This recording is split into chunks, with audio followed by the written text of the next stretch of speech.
Hi everyone, welcome to another episode of Biblical History and Timeline of Places.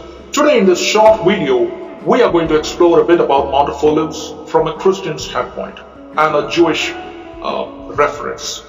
So now, the Mount of Olives or Mount Olivet in Hebrew, it is called as Har HaZaytun, and in Arabic it is called as Jabal al-Zaytun, meaning in both as lit.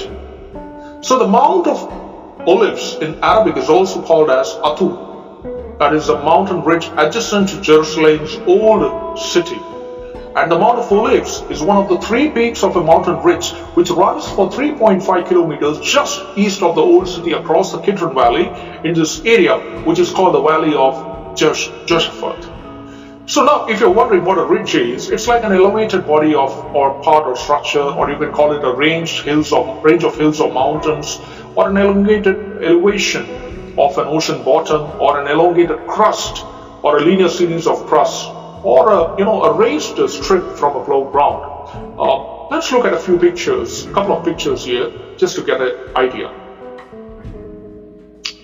Okay, so it is named for the olive groves that once covered its slope. Which one? The Mount of Olives we are referring to. And the highest point on the Mount of Olives is Atu, which is at 880 meters, almost 2,684 feet. And this ridge, it acts as a watershed, and its eastern side is the beginning of the Judean desert. That is a former village which is now a neighborhood of East Jerusalem. So let us look at a couple of pics that we've gathered here, specifically for you to get an understanding of the place that we are referring to for our viewers here. The Mount of Olives has been used as a Jewish cemetery for over 3,000 years, and it holds approximately 150,000 graves, making it central in the tradition of Jewish cemeteries. From biblical times until the present, a significant number of Jews have been buried on the Mount of Olives, and so it is part of the life and culture of the Jewish people since even before Jesus' birth on this world. There is a religious ceremony which marks the start of a new month, which is held on the Mount of Olives again. In the days of the Second Temple, the Roman soldiers, they used to camp on the mount, that is during the siege of Jerusalem, which happened in AD 70. So that's the timeline we get when it comes into some prominence for the people to look at. However, after the destruction of the Second Temple, the Jews celebrated the festival of Sukkot on the Mount of Olives. So they made pilgrimages to the Mount of Olives because it was 80 meters higher than the Temple Mount, and it offered a panoramic view of the temple site even though it was in destruction and lying in ruins. So it became a traditional place. Which one? The Mount of Olives. For lamenting about the temple's destruction, people would give prayers, especially on the day of Tisha B'Av. What is Tisha B'Av? Tisha B'Av is an annual fast day in Judaism on which a number of disasters in the Jewish history occur. Primarily, there's the destruction of both Solomon's temple by the Neo-Babylonian Empire and the Second Temple by the Roman Empire in Jerusalem. So that was a kind of importance or the reference to Mount of Olives that you can see in the Jewish culture and history in those days. Now, there are several key events in the life of Jesus as related in the Gospels that took place on the Mount of Olives, and in the Acts of the Apostles it is described as a place from which Jesus ascended to heaven. And because of its association with both Jesus and Mary, the Mount has been a site of Christian worship since ancient times, and is today a major site of pilgrimage for both Catholics, the Eastern Orthodox, and Protestants, and so in all, for Jewish people, for Christians, like that you can say. So when we try to associate on the Mount of Olives, usually it is with Jesus' time and ministry on this earth 2,000 plus years ago. But it's also where immediately after the Last Supper in the Garden of Gethsemane, the Garden of Gethsemane also happens to be in that area called the Mount of Olives, he prayed to his Father and was later arrested, and divinely speaking, Jesus clarified this in John 14:11. Let me quote it for you. Believe in me that I am in the Father, and the Father is in me. Otherwise, believe me because of the very works themselves, many miracles that God did, which you have witnessed, that is, the people of those times have witnessed. He healed the sick, he healed the blind, he healed the lame, right? A lot of miracles are there. He turned water into wine. So they only not used to call him Rabbi, but when he was asked a question about is he God, he almost referred himself to as God, which amounted to blasphemy and which could not be taken by the emperor of those times, and which resulted for Jesus' death on the cross. And that too, at that time, there were many skeptics who would not believe, and Jesus had to go through the cross. It was the Father's will. But the Mount of Olives, as you see, this was a place which was used by Jesus during his time to pray and know about the Father's will and to go through the Father's will. And so when Jesus took upon the human form, he prayed to his Father who was in heaven, visiting this Mount of Olives often during his ministry days. He went there regularly with his disciples, often spent the night there. And you can reference it in John 8:12 or Luke 21:37. You can refer and you can find out, Jesus was speaking to his disciples there. But why the Mount of Olives? It wasn't just because it was conveniently located a few hundred meters east of Jerusalem. Jesus knew its history.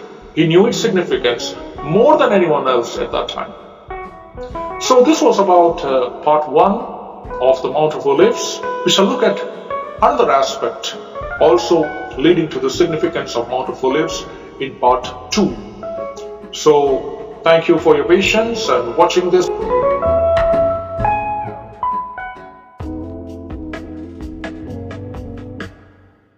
Hello, welcome to another episode of Biblical Series, and we are in part 2 of the Mount of Olives. Now, we're trying to understand what is the significance of Mount of Olives. There is another historical significance as we look at the chronology on the timeline, and that is the Mount of Olives was significant since King David's rule of Israel as seen in the Old Testament.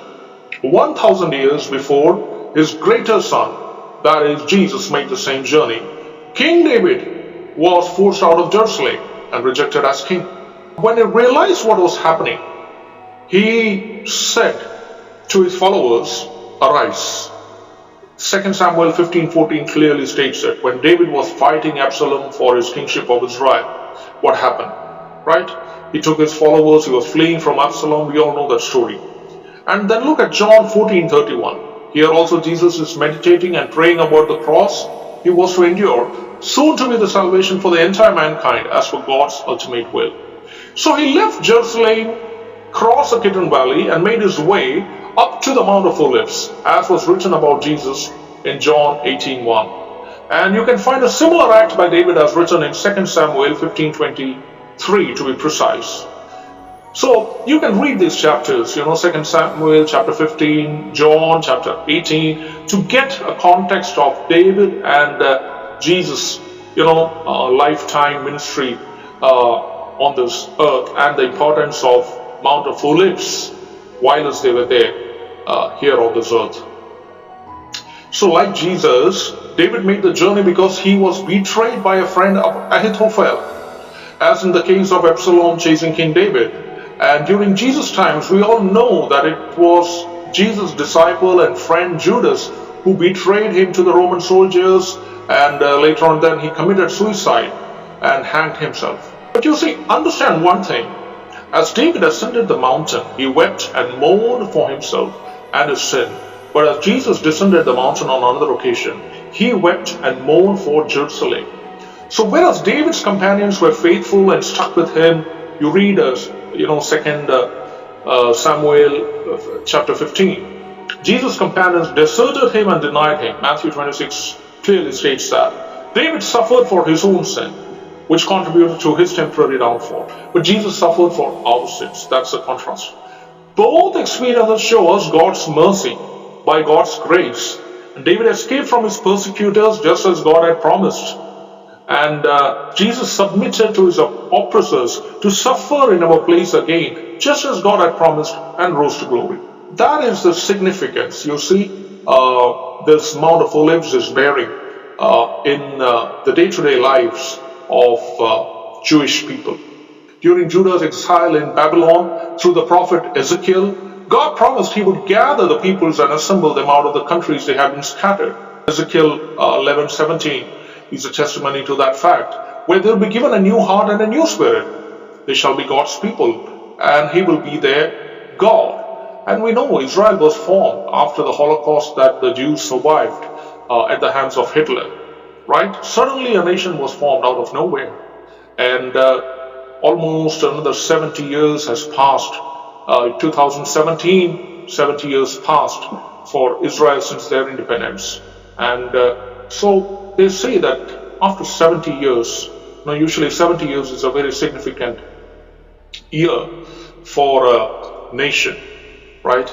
So here also, like God, before doing his things, he would reveal his things to his prophets. And God revealed those words to Ezekiel along with a vision. The glory of the Lord went up from the midst of Jerusalem and stood on the mountain that is on the east side of the city. Now, in other words, on the Mount of Olives. So what do you mean when you say the glory of the Lord? See, in the Old Testament, the glory of the Lord is like a God's tangible presence on this earth, wherein there's a likeness with a human appearance that can be seated on a throne. You can read Ezekiel chapter 1 and pick out the verses. Yet Ezekiel's prophecy of the glory of the Lord going east to the Mount of Olives does not bring about the glorious end of days. Instead, there's a long delay until Ezekiel 43, if you read that, 1 to 5, where the glory of the Lord finally returns triumphantly from the east to the New Jerusalem. So we too are experiencing it, symbolically in reality 2,000 years, and we are still counting to see the glory of the Lord being unveiled in these last days. But Jesus will return triumphantly very soon, and the salvation is only possible in his name. His return will be in the same way as you saw him go up into the heaven at the Mount of Olives, but also symbolically at least to the same place. So speaking of the final battle on the day of the Lord, Zechariah, another prophet of the Lord, he tells us that the Lord's feet shall stand on the Mount of Olives that lies before Jerusalem on the east, and the Mount of Olives shall be split in two from east to west by a very wide valley in those days. Where is it written?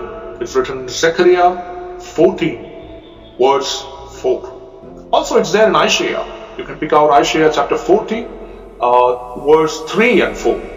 So it is for this reason the Mount of Olives has been a prime burial spot for the observant Jews for nearly 3,000 years.